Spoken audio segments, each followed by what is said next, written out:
son moléculas que se van a formar como consecuencia de que la acetilcoenzima A no puede ingresar al ciclo de Krebs. Entonces, todo lo que provoque que la acetilcoenzima A no ingrese al ciclo de Krebs va a provocar que se formen los cuerpos cetónicos. Como consecuencia de ello, ¿dónde se sintetizan los cuerpos cetónicos, señores? ¿Perdón? No, pues. O sea, ¿en qué lugar específico?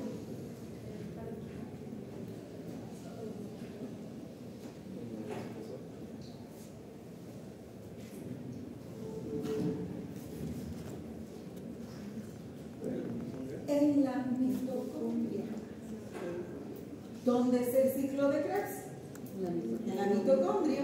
Y si la acetilcoenzima no puede entrar al ciclo de Krebs, ¿dónde se va a formar? En la mitocondria. En la mitocondria. Principalmente, sí, de la célula. Entonces, ¿qué son los cuerpos cetónicos? Metabolitos derivados de la acetilcoenzima A, producidos principalmente en el hígado. Específicamente, ¿dónde? Mitocondria hepática. ¿De qué depende de manera muy general del equilibrio entre la lipólisis y el metabolismo de los glúcidos? ¿Y qué tiene que ver la lipólisis con el metabolismo de los glúcidos? Pues obviamente que ambos son metabolizados por las mismas hormonas, la insulina y el glucagón. Entonces, ¿qué es lo que tenemos? Fisiológicamente, cuando se utiliza la glucosa como molécula energética a través de la glucólisis anaerobia, está piruvato, aerobia, el piruvato entra dentro de la mitocondria y se descarboxila hasta acetilcoenzima A. Fisiológicamente, esta acetilcoenzima A entra al ciclo de Krebs. Para entrar se une al oxalacetato, se forma el citrato y inicia el ciclo de Krebs. Pero, ¿qué sucede en situaciones de ayuno prolongado? ¿Qué va a pasar si es que el paciente está en ayunas? ¿Qué va a pasar? Que va a empezar a sacar grasa de los tejidos del participante. Ya, pero antes. ¿Qué técnica, qué vía metabólica se va a activar? Vía de la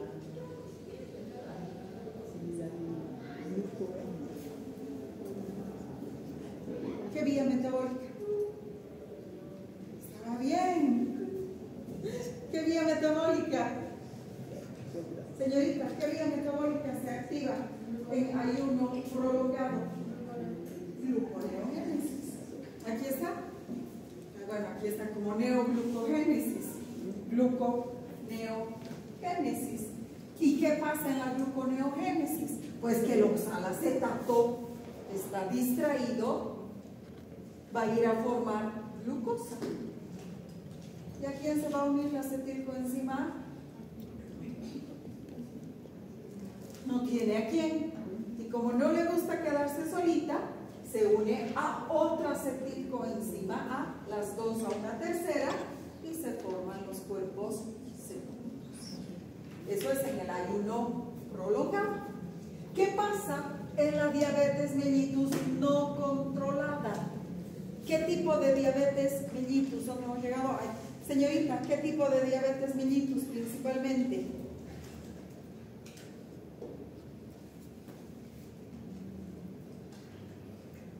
Señorita.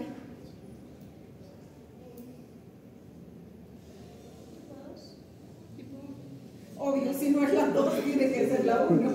¿Sí? Hemos dicho que en qué tipo de pacientes diabéticos es frecuente la cetoacidosis, en los tipo 1.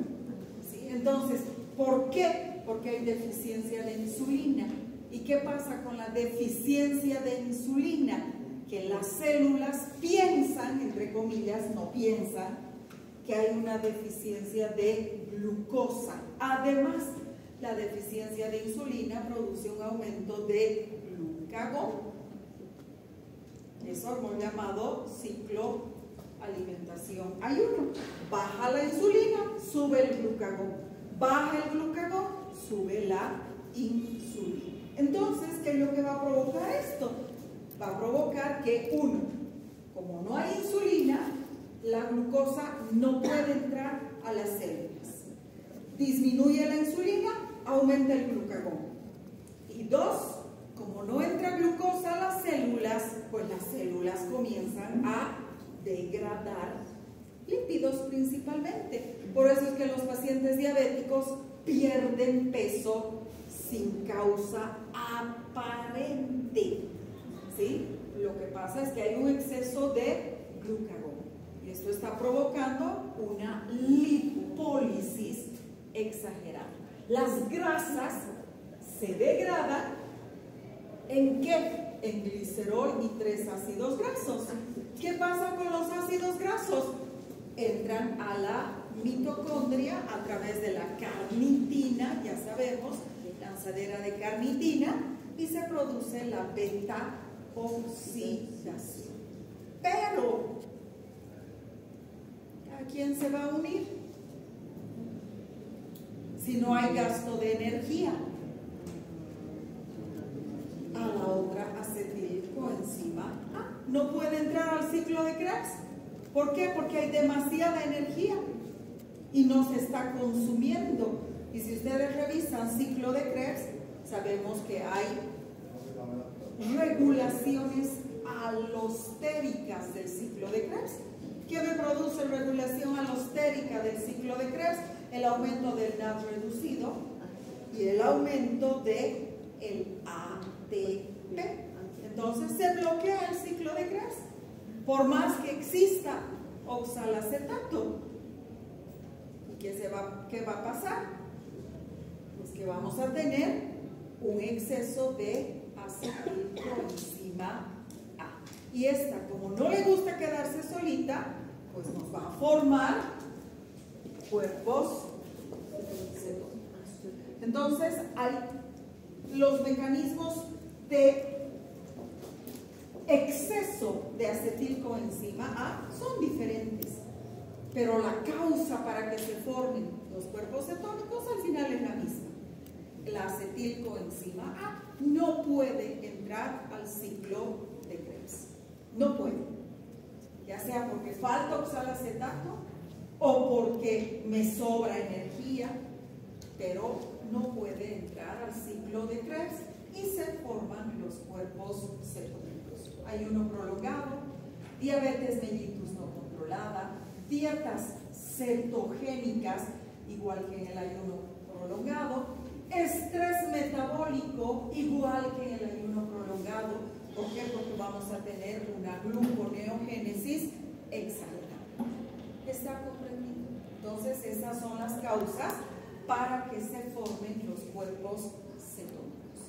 Hay una relación estrecha entre el metabolismo de los hidratos de carbono y el metabolismo de los lípidos. ¿Cómo se forman? Muy fácil. De aquí no necesitan aprender ninguna de las enzimas, no es necesario. ¿Qué es lo que sucede? La primera acetilcoenzima A se une a la segunda por acción de una tiolasa. Se forma esta molécula que se llama acetoacetilcoenzima A, que se va a unir a una tercera acetilcoenzima A y se va a formar el 3-hidroxi-3-metilglutarilcoenzima A, que por acción de la 3-hidroxi-3-metilglutarilcoenzima A liasa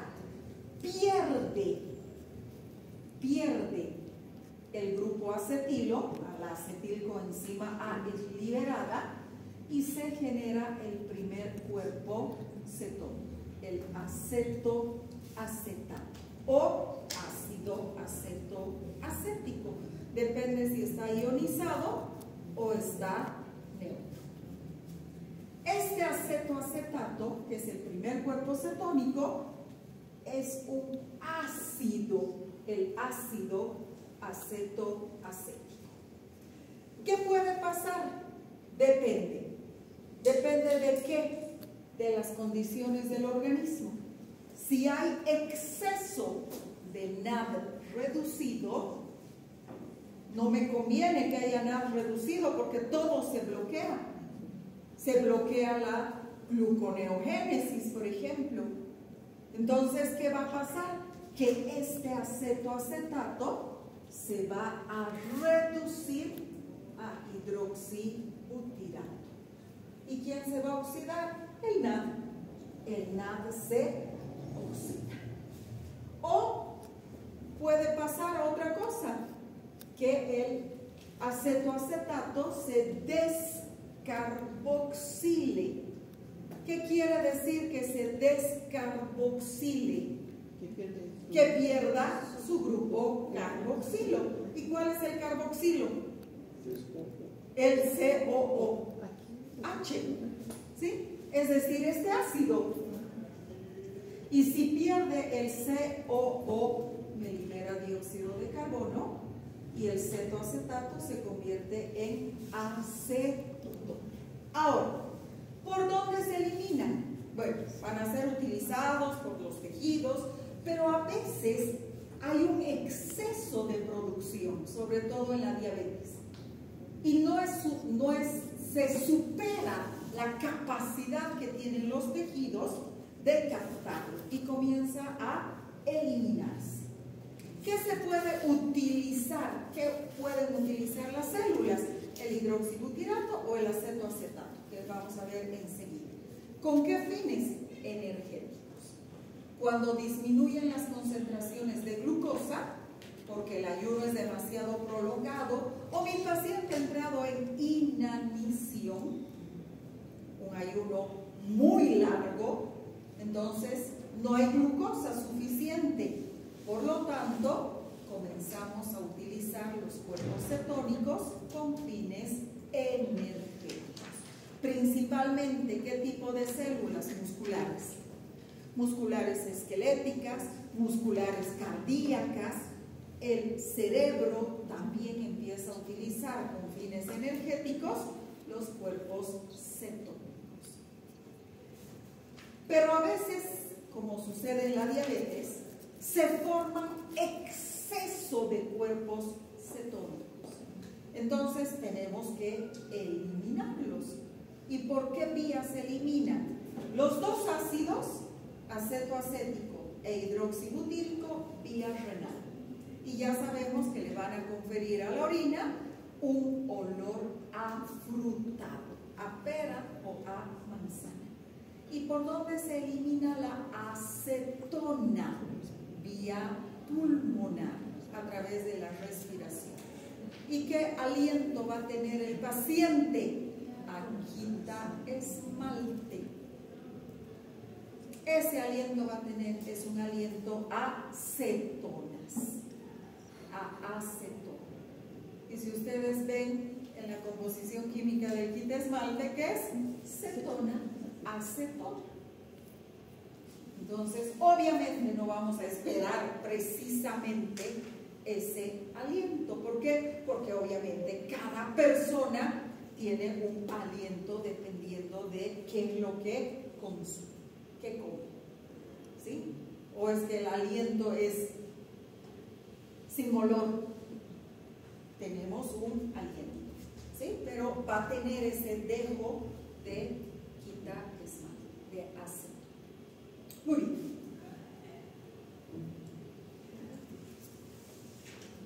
¿Qué pasa con estos cuerpos cetónicos que se han sintetizado en el hígado?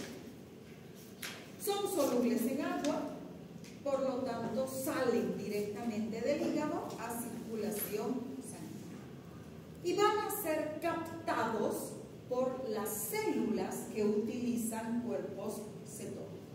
Ya las hemos mencionado. ¿Cuáles? Células musculares. esqueléticas y cardíacas.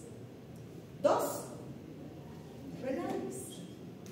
La corteza suprarrenal utiliza también los cuerpos cetónicos para o como fuente de energía. Y el cerebro, principalmente el encéfalo. No sé qué ha pasado, no he podido modificar, pero esta X tenía que ser roja. ¿Y por qué? Porque a pesar de que en el hígado se sintetizan, se forman los cuerpos cetónicos, no pueden ser degradados. Es decir, que el hígado forma cuerpos cetónicos para que el resto de las células los utilicen, pero no puede el hígado utilizar los cuerpos cetónicos. ¿Por qué? Porque le falta una enzima que permite que el acetoacetato se parta en dos y me libere las dos acetilcoenzimas. No tiene esa enzima, por lo tanto no puede utilizar los cuerpos cetónicos el hígado con fines energéticos. Entonces el hígado no los utiliza, ya que carece de la enzima beta acetoacil o acetoaceto. Siempre me trabo. Acetoacetil. La deficiencia de beta-acetoacetilcoenzima A transferasa, que es la que permite que el acetoacetato se parta en dos y tengamos las dos coenzimas. Este es el mecanismo de degradación.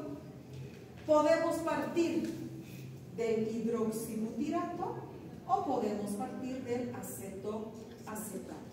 ¿Por qué podemos partir de ambos? Porque son reacciones de oxidorreducción, nada más. No nos olvidemos que el acetoacetato se reduce a beta-hidroxibutirato y el NAD se oxida. En este caso vamos a tener lo contrario.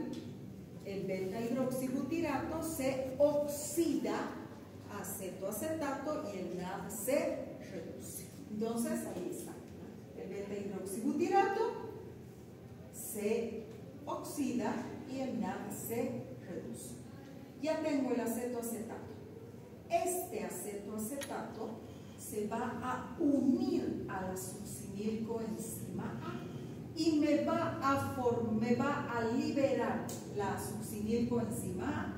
Se convierte en succinato, la coenzima A ingresa al acetoacetato y se va a convertir en acetoacetilcoenzima A. Y esta acetoacetilcoenzima A, por acción de la tiolasa, se degrada en las dos acetilcoenzimas. Entonces, esta activación del acetoacetato no puede producirse en el hígado. Y si no se une al grupo, a la coenzima A de la succinil, no puede romperse. Esa es la enzima que falta en el hígado. Por eso es que no se pueden utilizar los cuerpos cetónicos con fines energéticos en el hígado. El hígado los sintetiza, pero no puede emplearlos. Muy bien. ¿Por qué es importante? Primero, regulación del metabolismo. ¿Quién me regula la síntesis de los cuerpos cetónicos? Si tiene estrecha relación con el metabolismo de los hidratos de carbono, pues las mismas enzimas, las mismas hormonas, la insulina y el glucagón. Y obviamente todas las hormonas contrarreguladoras de la glucosa. ¿Qué hace la insulina? La insulina baja, el glucagón sube.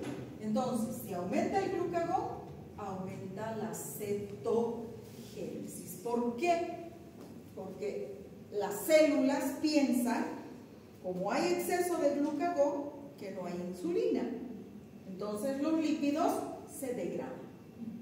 En cambio, si hay insulina en exceso, pues los lípidos se sintetizan. ¿Está comprendido? El NAD reducido. ¿Qué va a pasar? Que el acetoacetato se va a reducir para que el NAD reducido se oxide. Entonces, favorece la síntesis de beta-hidroxibutirato por reducción del oxalacetato. El aumento de la gluconeogénesis. Situaciones de ayuno prolongado. El oxalacetato está distraído formando glucosa. ¿A quién se une el acetilcoenzima A para entrar al ciclo de Krebs? A nadie. A otra acetilcoenzima A. Y finalmente, inhibición del ciclo de Krebs.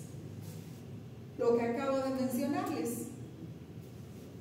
Regulación alostérica, que evita que el ciclo de Krebs siga funcionando, o un exceso de NAD reducido. ¿Y por qué hay exceso de NAD reducido? Porque tengo demasiada cantidad de energía y el ciclo de Krebs me ha formado mucho NAD que no puede seguir a través de la cadena transportadora de electrones.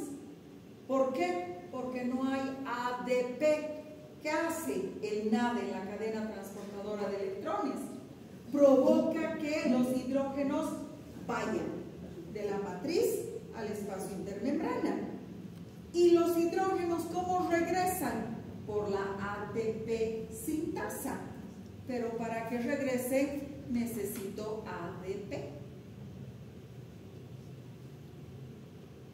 Si no tengo casi hidrógenos en la matriz, el NAD no puede iniciar la cadena transportadora de electrones, se acumula y me produce que el ciclo de Krebs se detenga. No completamente, pero sí estamos evitando que el ciclo de Krebs funcione.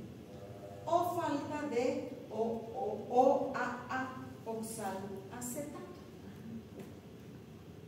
¿Está comprendido? Las causas ya las sabemos. La acetilcoenzima no entra al ciclo de Krebs porque el ciclo está muy lento, porque no hay oxalacetato y la acetilcoenzima A me forma cuerpos cetónicos. Estamos repasando hidratos de carbono al mismo tiempo. ¿Sí? ¿Por qué es importante conocer el metabolismo de los cuerpos cetónicos? Lo más importante, cuando no hay glucosa como fuente de energía, los cuerpos cetónicos suplen. ¿Por qué? Porque acabamos de ver que me forma acetilcoenzima A que va a entrar al ciclo de Krebs. Señor director. ¿Cómo está, doctora? Buenas tardes. Entonces, ¿qué es lo que va a suceder? Como no puede, fuente energética vital cuando hay un ayuno prolongado. ¿Qué sucede si no consumimos hidratos de carbono? Se degradan los lípidos, se forman los cuerpos cetónicos en el hígado. Estos cuerpos cetónicos van ¿dónde? Músculos, corazón, cerebro, riñones. ¿Y qué es lo que van a hacer? Liberarnos acetilcoenzima A que entra al ciclo de Krebs y genera energía. Proveen hasta un 70% de la energía cerebral después de varios días de ayuno. Ahorran glucosa y proteínas, obvio. ¿Qué sucede en los estados de ayuno? ¿Qué es lo que vamos a tener? Descenso de la glucosa. ¿Y para qué necesito ahorrar glucosa? Porque hay células que no pueden utilizar los cuerpos cetónicos. ¿Quién recuerda? Dos células que no pueden usar los cuerpos cetónicos. La hepática, porque no tiene la enzima, Y la otra, una ayuda, porque no tiene mitocondrias. Los eritrocitos. ¿Cómo pueden utilizar los cuerpos cetónicos si la cetólisis se produce en la mitocondria? ¿Está comprendiendo? Y aquí tenemos. Hasta luego. Y aquí tenemos un resumen de todo lo que estamos viendo. Podemos entrar en una cetosis fisiológica. ¿Cuándo vamos a entrar en cetosis fisiológica? Pues cuando no consumimos alimentos, estamos en ayunas. O cuando no queremos consumir hidratos de carbono. Las dietas cetogénicas. ¿Sí? Entonces vamos a entrar en una cetosis fisiológica. Ayuno o dieta cetónica. ¿Qué va a pasar? En este caso, ¿por qué se llama cetosis fisiológica? Porque tengo insulina. Mis niveles de insulina son normales, pero yo voluntariamente no quiero consumir hidratos de carbono. O estoy en un ayuno prolongado, pero hay insulina. Entonces, ¿qué es lo que va a suceder? Obviamente, como consecuencia de la falta de hidratos de carbono, ¿quién aumenta? El glucagón. El glucagón aumenta. ¿Y qué va a provocar el glucagón? Movilización de lípidos, primero, degradación del glucógeno hepático e inicio de la gluconeogénesis. Y como consecuencia de ello, pues la movilización de los lípidos. ¿Sí? Se van a movilizar. Se va a degradar el tejido adiposo. ¿Qué vamos a tener? Vamos a tener triglicéridos que se degradan en glicerol y 3 ácidos grasos. El glicerol, ¿qué va a hacer el glicerol? Se va a ir a la gluconeogénesis, cortita, ¿verdad? Se va a convertir en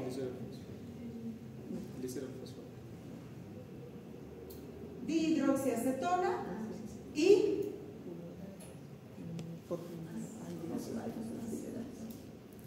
acetona. ¿Y el otro cuál es? Aldehído, gliceraldehído, 3-fosfato. ¿Qué pasa con los ácidos grasos? Entran a la beta-oxidación en la mitocondria y se libera acetilcoenzima A.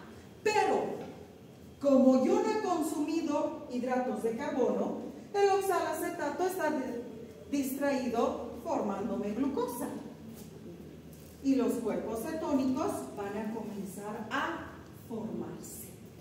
¿Qué cantidad de cuerpos cetónicos? Porque voy a tener controlada la lipólisis. Porque hay otras fuentes de glucosa.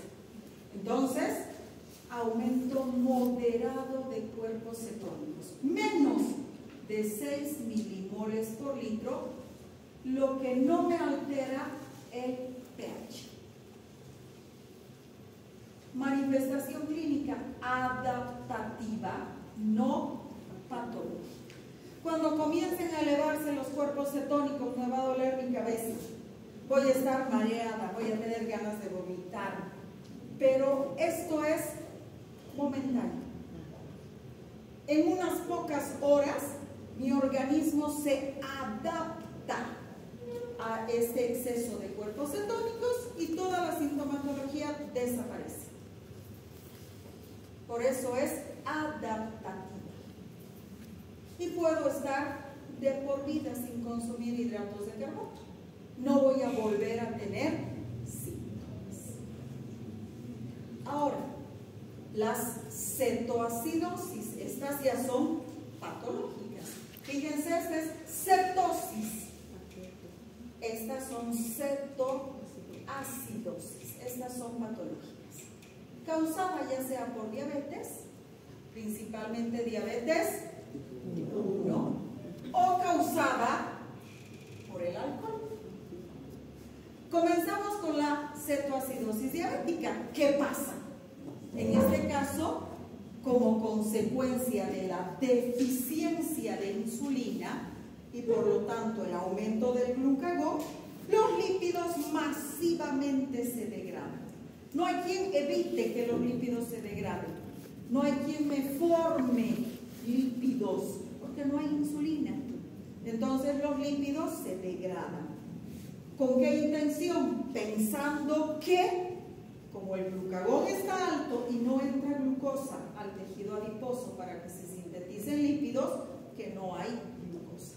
Entonces el glicerol entra a la gluconeogénesis y se supera la capacidad de la mitocondria para poder utilizar la acetilcoenzima A.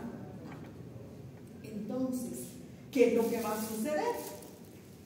Los cuerpos cetónicos tienen un valor muy alto, mayor a 20 milimoles litro. ¿Qué pasa con el pH? Se desploma y el paciente me va a entrar en una acidosis metabólica. ¿Por qué metabólica? Pues porque el metabolismo me está produciendo exceso de ácidos. Los cuerpos cetónicos son ácidos. Ácido acetoacético, ácido beta-hidroxibutírico. Ahora, ¿quién se va a encargar de tratar de neutralizar este exceso de ácido? Pues el sistema del bicarbonato. ¿Se acuerdan? Tengo exceso de ácidos. ¿Quién actúa? El sistema del bicarbonato. Y el bicarbonato va a bajar, disminuye, con la intención de neutralizar el exceso de ácido. ¿Ya se acuerdan del resto? Disminuye el bicarbonato, la reacción química va al otro sentido, aumenta el dióxido de carbono y el paciente empieza a hiperventilar. ¿Sí? ¿Ya se acuerdan de todo eso? El paciente entra en acidosis metabólica. El pH menor de 7,3 y el bicarbonato menor de 15. Además, hay síntomas: poliuria, polidipsia, polifagia, deshidratación, respiración de Kussmaul. ¿Por qué? Porque es diabética. Por más de que los niveles de glucosa no sean demasiado altos, superan el umbral renal para la glucosa. Voy a tener glucosa hasta 350 miligramos por decilitro y esto me va a provocar pérdida y la glucosa es osmóticamente activa. Por un lado. Por otro lado, los cuerpos cetónicos también se eliminan. Y se eliminan en forma de sales. ¿Qué tipo de sales? De sodio. Y el sodio es osmóticamente activo. También me va a jalar agua. Vamos a tener poliuria.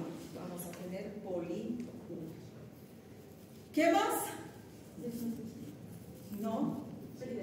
No hay desnutrición. No se olviden que la desnutrición tiene que ver con las proteínas. Vamos a tener una hiperpotasemia. ¿Y por qué hiperpotasemia? Sistema renina, angiotensina, aldosterona. ¿Qué me va a hacer la aldosterona al perderse el sodio? Me va a reabsorber potasio. Y el paciente va a entrar en hiperpotasemia. Además de la hiperpotasemia causada por la regulación del pH dentro de las células, por cada hidrógeno que entra sale un potasio. ¿Está comprendido? ¿Sí? Respiración de Kussmaul. ¿Por qué? Para eliminar el exceso del dióxido de carbono. Aliento cetónico. Si aumentan, si siguen aumentando, confusión y finalmente finalmente el paciente entra en coma. Y en la cetoacidosis alcohólica, ¿qué pasa? El alcohol me produce exceso de NAD reducido. Ya sabemos por qué, ya hemos hablado. ¿Qué pasa? Que el alcohol, por acción de la alcohol deshidrogenasa, se oxida a aldehído o acetona, el alcohol al grupo carbonilo. ¿Y quién se reduce? El NAD. El NAD se reduce. Y si tengo exceso de NAD reducido, pues no inicia la gluconeogénesis. Entonces, voy a tener cetosis y acidosis metabólica. Pero, a diferencia de lo que pasa en la diabética, no hay hiperglicemia. Más bien, si los niveles de glucosa no son normales, van a estar bajos. ¿Por qué? Por el metabolismo del etanol. Se bloquea la gluconeogénesis. Muy bien. ¿Dudas? Metabolismo de lípidos complejos. Súper rapidito. Si bien el tema se llama metabolismo de lípidos complejos, no vamos a ver su metabolismo. Simplemente porque no es parte de la asignatura, simplemente vamos a mencionar qué características tienen estos, dónde se metabolizan, para qué sirve y su alteración que puede provocar. ¿Cuáles son?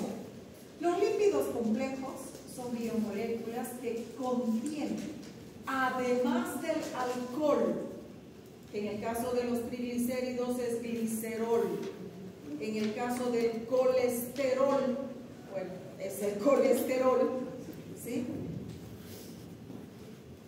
Y los ácidos grasos tienen otros grupos funcionales o compuestos más grandes. Tienen grupos fosfato, carbohidratos o aminoalcoholes. ¿Qué función cumplen? Estructurales. Permiten la señalización y el reconocimiento celular en las membranas celulares. Son esenciales para mantener la integridad de las membranas y para que las células puedan comunicarse unas con otras. Tenemos tres grupos de lípidos complejos. Los fosfolípidos, que se sintetizan en el retículo endoplásmico, los esfingolípidos, que también se sintetizan en el retículo endoplásmico, pero además en el aparato de Golgi, y los glucolípidos, que se sintetizan en el aparato de Golgi.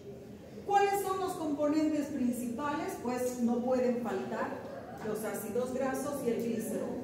Pero fíjense en los fosfolípidos, el grupo fosfato y otro alcohol, además del glicerol, que puede ser colina, etanolamina, serina o inositol. En el caso de los esfingolípidos, esfingosina más un ácido graso, puede ser ceramida u otros grupos polares. Y en los glucolípidos está la ceramida más un monosacárido o un oligosacárido.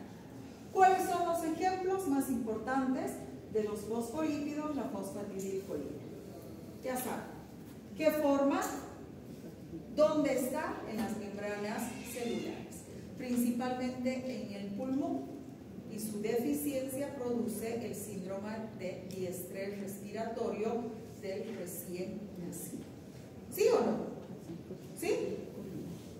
Es el surfactante pulmonar. Dentro de los esfingolípidos, esfingomielina, cerebrósidos, gangliósidos, componente de membranas neuronales y de mielina, que permite la señalización a nivel de las neuronas. Y finalmente, dentro de los glucolípidos, cerebrósidos, gangliósidos, globósidos, leucotrienos, prostaglandinas y todas estas moléculas que son reconocedoras, son receptoras que permiten el reconocimiento celular. ¿Cómo se regulan? Se seguimos en lo mismo, insulina y hormonas contrarreguladoras de la glucosa. La insulina estimula su síntesis, igual que estimula la síntesis de triglicéridos, igual que estimula la síntesis de ácidos grasos, también estimula la síntesis de estos lípidos complejos. Y el glucagón y la adrenalina y el cortisol y la noradrenalina provoca que se degraden. Entonces, glucagón, adrenalina inhiben su síntesis. ¿Por qué? Porque la insulina estimula la liberación de acetilcoenzima A carboxilasa y el NAD-fosfato reducido. Y esto estimula la síntesis.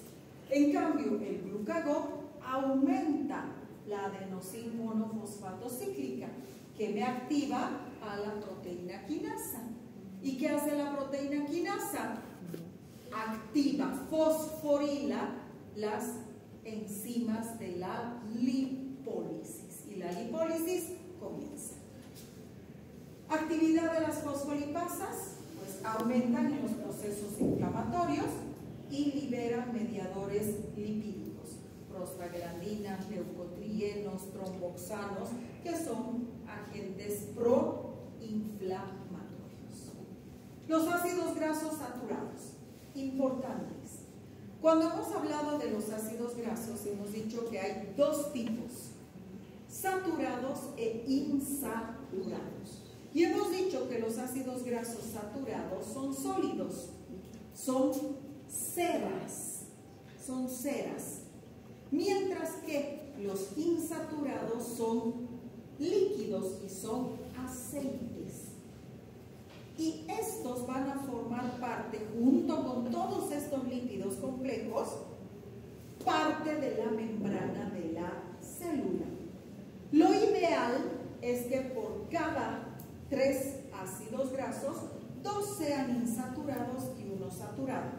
Pero eso no depende de nosotros, depende hasta de las condiciones del medio ambiente. Recuerdan que en el segundo tema les había dicho que el ser humano, en realidad los animales, somos animales de costumbre y nos acostumbramos a ciertas condiciones, y les había puesto la diferencia de un oso polar y un oso gris, un oso pardo, ¿sí? Los dos son osos, pero ¿cómo uno puede sobrevivir a temperaturas bajo cero y el otro a temperaturas realmente elevadas? Por su composición de los lípidos de membranas. Ese que vive bajo cero tiene una estructura de sus membranas celulares ricas en ácidos grasos saturados, de manera tal que sus membranas son más rígidas, y eso evita la pérdida de calor. En cambio, para el oso pardo, los ácidos grasos son más bien insaturados y hace que sus membranas sean más fluidas y el exceso de calor sea fácilmente disipado. ¿Está comprendido? Muy bien. Vale. Bueno,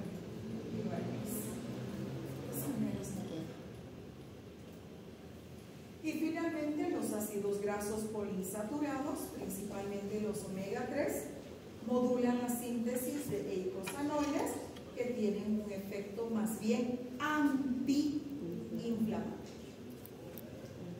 ¿Por qué son importantes? Y con eso concluimos. Alteración, deficiencia de surfactante pulmonar. ¿Cuál? Fosfatidilcolina. Síndrome de dificultad respiratoria neonatal, más conocido como síndrome de diestrés respiratorio. Enfermedades lisosomales, donde se degradan los ácidos grasos de cadena muy larga en los lisosomas. Y si estos no funcionan, comienzan a acumularse en el lisosoma ácidos grasos de cadenas muy largas. ¿Y dónde hemos dicho que existen estos ácidos grasos de cadenas muy largas? el cerebro, sistema nervioso central. Por lo tanto, es su acúmulo a nivel del sistema nervioso central. En la esclerosis múltiple, ¿dónde está el problema? Alteración de la esfingomielina y de la mielina, lo que va a provocar una desmielinización y alteración de la conducción nerviosa. Trastornos inflamatorios, como consecuencia, ya habíamos dicho, de una activación exagerada de las fosfolipasas. Ahí está, lo que me va a provocar un incremento de lípidos complejos proinflamatorios. Y en la aterosclerosis, que es la patología que la vamos a ver a detalle, alteraciones en el metabolismo de los fosfolípidos y de las lipoproteínas, y se van a formar las placas ateromatosas en la túnica íntima de las arterias de mediano y de gran diámetro. Muy bien. Mañana, metabolismo del último lípido, el colesterol. Repasen transporte del colesterol